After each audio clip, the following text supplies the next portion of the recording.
get on punches. That was a good right hand by Tucker. That might have been the best shot. Tyson lands a right and another. He knows he's in with the ball. Tyson gets nailed with a left hook. Tyson looks wobbly. Mike Tyson's name will forever be etched into the history of boxing as one of the most terrifying knockout artists to ever lace up a pair of gloves. In the late 1980s and early 1990s, there was simply no one like him. His presence inside the ring was electric, his punches thunderous, and his aura devastating. Fans would tune in not to see if Tyson could win, but how quickly he would dismantle yet another opponent. More often than not, those fights ended in less than a round. His right hand was a sledgehammer, his left hook a guillotine, and his uppercut a weapon capable of snapping necks back like whiplash. But for all his dominance, Tyson's career was not without peril. There were nights when even Iron Mike looked vulnerable, when the unbeatable machine was pushed to the edge, when opponents dared to stand their ground and turn the predator into prey. These were the nights when fans held their breath, when the crowd felt the tension of watching Tyson, seemingly indestructible, teeter on the brink of defeat. And yet, each time, in the most desperate of moments, Tyson clawed his way back, reminding the world why he was not just another fighter but a force of nature. Tonight, we revisit those unforgettable battles, the nights when Tyson was tested like never before,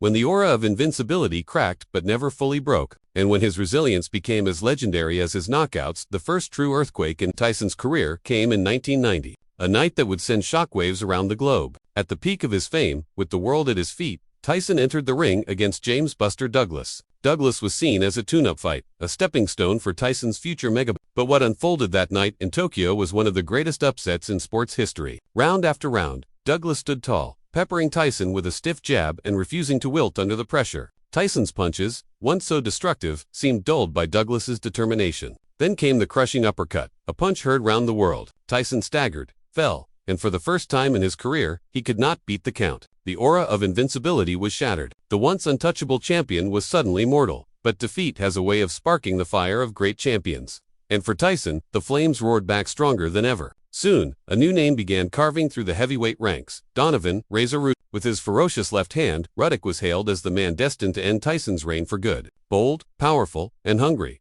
he spoke with conviction, promising to topple the once feared king. Tyson, however, had no intention of fading quietly. The bell rang, and instantly, it was war. Tyson and Ruddock collided like two wild beasts, trading vicious blows that echoed through the arena. Tyson, compact and explosive, unleashed combinations with the precision of a surgeon, while Ruddock fired back with the raw force of a man fighting for immortality. In the early rounds, Tyson's speed and accuracy gave him the edge, but Ruddock refused to fold. He absorbed Tyson's best shots and countered with hellacious uppercuts of his own. Fans gasped as Tyson wobbled under the assault. The unthinkable was happening again. By the seventh round, many believed Ruddock was on the verge of victory. But Tyson, battered and bloodied, dug deep into reserves of grit and fury. He unleashed a brutal combination, fists flying like pistons, until the referee could stand no more. Ruddock collapsed, beaten but unbowed, while Tyson roared back into the spotlight. That night, he reminded the world that his crown would not be surrendered easily. Fast forward to 1999. Tyson, older now, weathered by scandal and prison, stepped into the ring against Francois Botha. The fight began long before the first bell.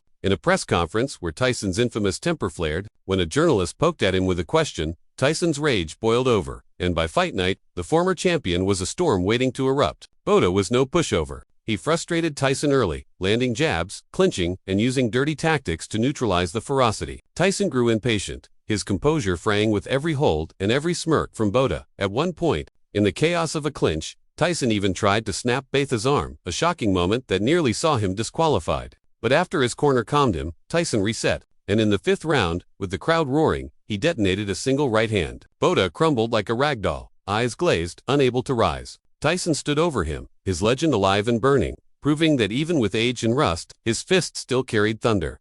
But Tyson's greatest trials were not always against journeymen or provocateurs. Some came when he faced giants, men who seemed carved from stone, who towered over him with size and reach. In 1987, Tony Tucker, undefeated with a record of 34-0, stepped into the ring to unify the heavyweight titles. Standing nearly 2 heads taller than Tyson, Tucker represented a physical challenge unlike any Tyson had seen. The fight began with Tyson's trademark aggression, darting inside and firing to the body, but Tucker's jab and uppercut were weapons of their own. He mocked Tyson, taunting him, showing no fear, as though daring the champion to try harder. At one point, Tucker landed a flush right hand that rocked Tyson's head back, a punch so sharp that commentators wondered if it was the hardest blow Tyson had ever taken. For a moment, the balance of power shifted. But Tyson, furious at the showboating, pressed forward, closing the distance, breaking Tucker's rhythm. Over 12 grueling rounds, Tyson's relentless assault wore Tucker down. It was not the knockout the fans craved, but it was a triumph of discipline and willpower. Tyson remained undefeated, proving that, even against a towering titan, his ferocity could not be contained.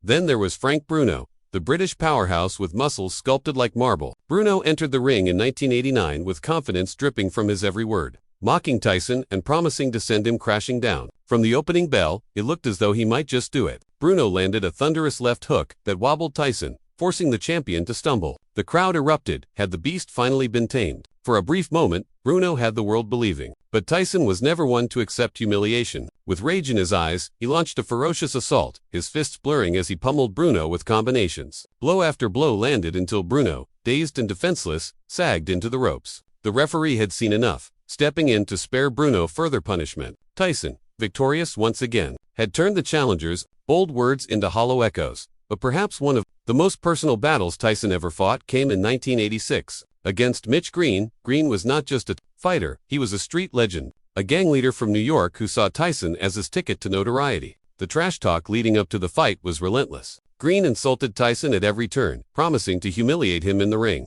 When the bell rang, the hostility exploded into fists. Tyson tore into Green with savage body shots and snapping hooks, while Green, defiant, absorbed the punishment and fought back with surprising resilience. Round after round, the two exchanged blows, and although Tyson dominated, Green refused to fall. 12 grueling rounds later, Tyson emerged victorious on points, his face showing signs of a battle far harder than expected. But the rivalry didn't end there. In an infamous street brawl years later, Tyson and Green would clash again outside a Harlem clothing store, cementing their feud as one of the strangest chapters in boxing history.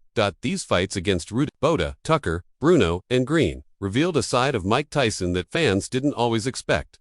He was more than just a knockout artist. He was a man tested by adversity, pushed to the edge, forced to summon resilience when the easy path of dominance was stripped away. In those moments, when the world doubted him, Tyson found the strength to endure, to rise, and to fight back. That was the essence of Iron Mike, not just his speed or his power, but his unbreakable will. Even in defeat, Tyson's name carried weight. His legend enduring because he represented something primal, something raw. He was the reminder that boxing is not just about skill or size, but about the fire inside, the refusal to quit, the ability to rise when the odds scream against you. So when we look back on the career of Mike Tyson, it is not just the 20-second knockouts or the savage uppercuts that stand out. It is the nights when he was human, when he bled, when he staggered, but still fought with the heart of a lion. Those are the nights that defined him.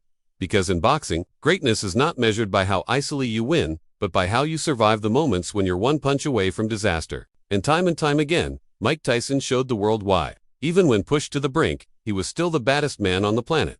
And now, it's your turn, fight fans. Which of Tyson's toughest battles do you remember most? Was it the war with Razor Ruddock, the scare against Frank Bruno, or the chaos with Francois Botha? Drop your thoughts in the comments. Hit that like button if you love the fight game. And don't forget to subscribe for more legendary stories from the world of boxing.